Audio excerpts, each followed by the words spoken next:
De Daniel. Et maintenant, Sylvain, c'est à toi, avec une question d'auditeur, comme on le fait souvent. Puis je suis content parce qu'aujourd'hui, on a reçu une question via notre site web. Donc, question anonyme cette fois-ci.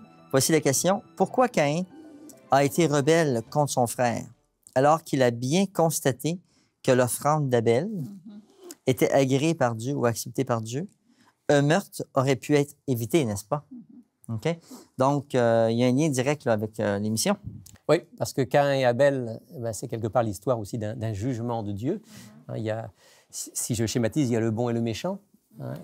Et malheureusement, Caïn était du mauvais côté. Caïn n'a pas supporté.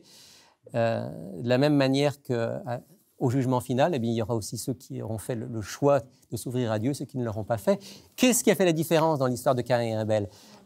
Rappelons un petit peu l'histoire d'abord. Le contexte. Moi, je pense qu'il y a un point important qu'il faut regarder là-dedans parce que les gens, des fois, ils voient un peu Dieu comme injuste dans le jugement, mais on voit que Dieu est toujours juste. Puis on voit dans cette histoire-là que Dieu prend le temps vraiment de parler à Caïn. Il l'a visé. Oui.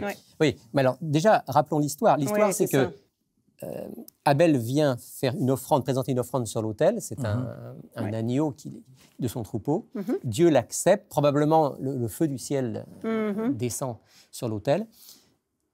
Caïn, qui lui est quelqu'un qui cultive, vient avec des fruits et des légumes, il met ça sur son autel et puis il n'y a pas le feu. Non.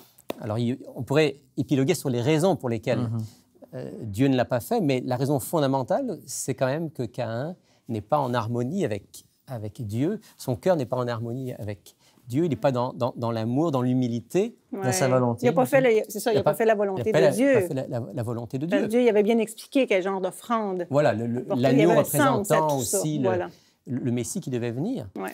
Et alors, dans le texte, Genèse chapitre 4, c'est là qu'on a le récit, il nous est dit que, je lis Genèse 4, le verset 5, Caïn fut très irrité, son visage fut abattu. C'est ça. Et puis l'Éternel dit à Caïn, « Pourquoi es-tu irrité? Pourquoi ton visage est-il abattu ?» Et ensuite, il invite Caïn à un changement. Oui, voilà. Et en fait, le nœud de cette histoire, c'est quand je suis remis en question par Dieu, par ma conscience ou par quelqu'un, est-ce que j'accepte de me remettre en question? Est-ce que j'ai l'humilité de le faire? Voilà. Si j'ai l'humilité, à ce moment-là, tout est possible. Sinon, eh bien, mon moi va prendre le dessus et je vais me tourner contre l'autre. C'est exactement ce que Caïn a fait. Sa jalousie s'est transformée en violence contre son frère.